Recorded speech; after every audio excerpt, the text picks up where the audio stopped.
अगर आप back pain आपको रहता है तो फिर आप एक भुजंग आसन है, जो योगासन में एक भुजंग आसन है, यानी स्नेक पोज भी बोलते हैं इंग्लिश में, कोबरा पोज या स्नेक पोज, वो भी आप कर सकते हैं। उसकी फोटो मैं यहाँ लगा दूंगा पिक्चर, तो आप उसको देख के और उस करने का तरीका है, जो इंस्ट्रक्शन है वो फॉलो करके आप वो आसन कर सकते हैं। अगर ये भुजंग आसन आप 20 से 30 सेकंड से लेके आप 20-30 सेकंड करिए, उससे फिर आप कुछ 40 सेकंड या 50 सेकंड, फिर धीरे धीरे 1-2 हफ्ते बाद फिर 1 मिनट तक आप रहिए, तो ऐसे वो धीरे धीरे आपका ठीक हो जाएगा।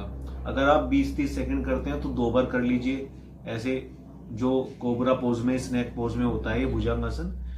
और अगर आप 1 मिनट रह सकते हैं ऐसे, तो फिर आप 1 मिनट या फिर धीरे धीरे आप 1.5 मिनट 2 मिनट तक आप जा सकते हैं। 1 मिनट की या तो 2 कर लीजिए। एक सेकंड नंबर पे आता है एक शलभासन, वो आप कर सकते हैं।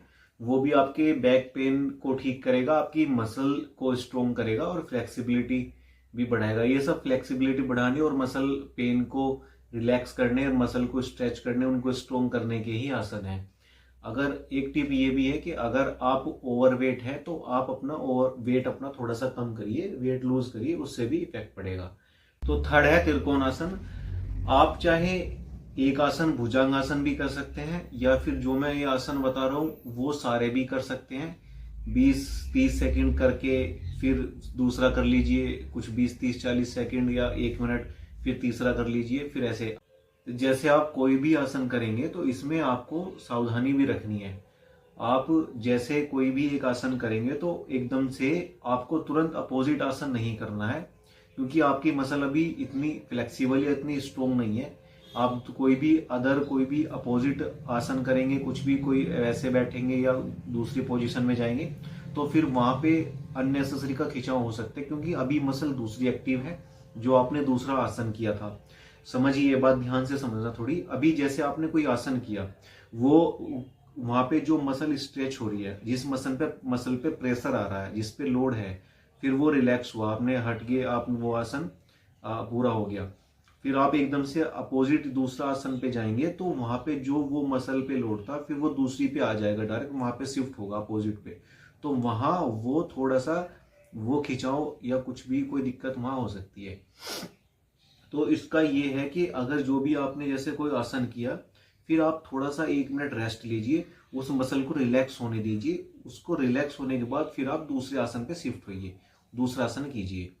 ठीक है, ऐसे ही आपको हर आसन पे अप्लाई करना है। तो आपकी जो ब्रीदिंग है वो नॉर्मल रहेगी। अब ब्रीदिंग को आप अपना नॉर्मल रहने दीजिए। अभी अभी मैंने 3 आसन बता दिए हैं, आप वो कीजिए। ठीक है, अभी 4th आसन आप पवन मुक्तासन कर सकते हैं। पवन मुक्तासन भी आपकी जो बैक पेन है उसको कम करेगा और मसल को स्ट्रोंग करेगा। जो त्रिकोणासन है वो आपकी जो स्पाइन है, स्पाइन में फ्लेक्सिबिलिटी लाएगा। जो आपकी बैक है, स्पाइन है, वो उसको फ्लेक्सिबल करेगा, तो आपकी उससे फिर और मसल को स्ट्रोंग भी करेगा। जब फ्लेक्सिबल होएगी तो आप इजिली झुक सकते हैं, बैठ सकते हैं, खड़े हो सकते हैं। तो फ्लेक्सिबिलिटी रहना भी बहुत जरूरी है बॉडी में। तो 4 आसन ये हो गए। और 5th है धनुरासन, आप कर सकते हैं। ठीक है, और फिर आप एक चाइल्ड पोज आसन होता है, वो आसन आप कर सकते हैं। वो भी आपकी बैक मसल को भी स्ट्रॉन्ग करेगा, वो भी आपके लिए हेल्पफुल है। अगर आपने ये सब करना शुरू कर दिया तो आप काफी देर तक आप खुद रियलाइज करेंगे, खुद फील करेंगे, एक्सपीरियंस करेंगे कि आप ज्यादा देर तक झुक के काम कर पा रहे हैं। वो आपका बैक पेन नहीं हो रहा है, आपका दर्द रहा ही नहीं कमर में। और अगर थोड़ा बहुत दर्द है, इन टिप से नहीं जाता है किसी का, तो वो आसन करे, भुजंग आसन वो कर सकते हैं, त्रिकोणासन कर सकते हैं, शलभासन कर सकते हैं, उससे वो चला जाएगा। पवन मुक्तासन या फिर चाइल्ड पोज आप करिए, उससे भी वो चला जाएगा। भुजंग आसन से ही चला जाएगा। आप एक आसन भी कर सकते हैं, भुजंग आसन, कोबरा पोज, जो स्नेक पोज के नाम से इंग्लिश में जाना जाता है, वो आप कर सकते हैं। उससे आपका धनुरासन आगे जाके आप वो भी कर सकते हैं। तो ये बैक पेन के लिए बहुत बढ़िया आसन है। लोअर बैक आपकी मसल स्ट्रोंग होगी, फ्लेक्सिबल होगी, आपकी स्पाइन में फ्लेक्सिबिलिटी आ जाएगी, आपकी मसल स्ट्रेच होगी, स्ट्रेचेबल हो जाएंगी, वो थोड़ी सी खुलेंगी, उनकी ग्रोथ होगी और वो स्ट्रोंग होगी।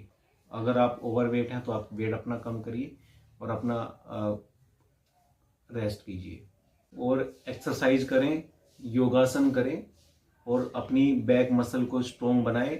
या फिर आप जिम में भी कोई वर्कआउट कर सकते हैं, अगर आप जिम जाते हैं या जा सकते हैं तो वहाँ भी कोई आप एक्सरसाइज कर सकते हैं बैक की, लोअर बैक को ट्रेन करने की। डेड लिफ्ट वगैरह वो कर सकते हैं बहुत लाइट वेट से। फिर आप स्टार्ट विद लाइटर वेट और फिर धीरे धीरे आप वेट इंक्रीज कर सकते हैं।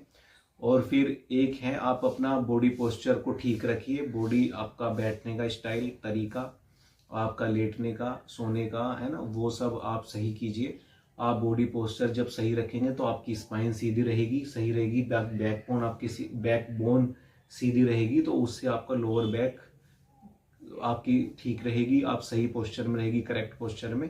आपकी जो शारीरिक मुद्रा है शरीर की शारीरिक मुद्रा है, उसको सही कीजिए। जो बॉडी पोस्चर है आपका, वो अगर आप ये पोस्चर ठीक रखेंगे तो आपका बैक पेन बहुत ही कम होगा।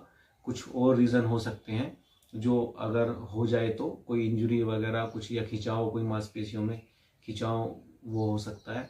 तो अगर मांसपेशियों में खिंचाव भी है या किसी एक खिंचाव आ गया है तो योग से और ये मैंने टिप्स बताई इनसे वो ठीक किया जा सकता है। और अगर आप जब भी कोई आसन करें, योग करें, तो उसमें ध्यान रखिए कि खिंचाव ना हो। सावधानी बरतनी है कि मांसपेशियों में खिंचाव ना आए। आराम से आपको रहना है, उठना है, लेटना है। और आप एक हलासन भी कर सकते हैं। हलासन से भी आपकी जो मसल हैं बैक बोन की, बैक पेन, वो रिलीफ मिलेगा और बैक की मसल भी स्ट्रोंग होगी। आप हलासन भी ऐड कर सकते हैं, उसमें फ्लेक्सिबिलिटी भी बढ़ेगी। आपकी जो लोअर बैक है, आपकी ओवरऑल बैक, वो भी स्ट्रोंग होगी, फ्लेक्सिबल होगी। तो आप हलासन, आपकी उससे थोड़ी हाइट भी इंक्रीज हो सकती है हलासन से, वो भी आप जरूर कर सकते हैं। हलासन या तड़ासन से भी हाइट इंक्रीज होती है, हलासन से भी होती है, क्योंकि पूरे लेग में हमारी काफ, लेग, जो थाई है, उसमें पूरे वो स्ट्रेच होती हैं। जब हलासन का पोस्चर ये है कि सीधे लेट के जब हम अपने पैर अपने ये ऐसे सिर के ऊपर को ले जाते हैं तो तब वो पीछे धरती पे फर्श में टिकाते हैं, फ्लोर पे, तो वो पूरा स्ट्रेच होते हैं, खुलते हैं। तो वहाँ आप थोड़ा सा अपने आप को कुछ सेंटीमीटर या कुछ 1-2 इंच आपकी हाइट इंक्रीज हो सकती है, वहाँ फिर आपको उसका बेनिफिट मिलेगा। तो ये आसन जरूर अपने लाइफ स्टाइल में, अपने डेली वर्कआउट में डेली आप ऐड कीजिए और बेनिफिट लीजिए। काफ़ी सारी डिटेल दी है, काफ़ी जानकारी दी है, मैंने आपको बता दिया सब कुछ।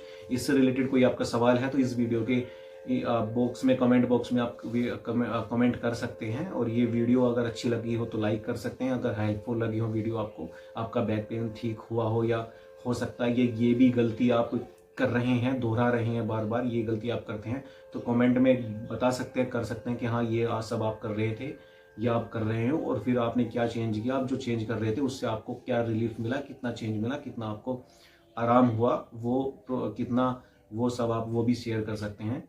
वो और सबके लिए हेल्प होगी। और वीडियो को अगर आप शेयर भी कर सकते हैं, अगर कोई और भी आपके फ्रेंड सर्कल में, रिलेशन में कोई रिलेटिव जो भी आपके कोई अगर इस प्रॉब्लम से जूझ रहे हैं, वो परेशान है, तो आप ये वीडियो उनको शेयर कर सकते हैं।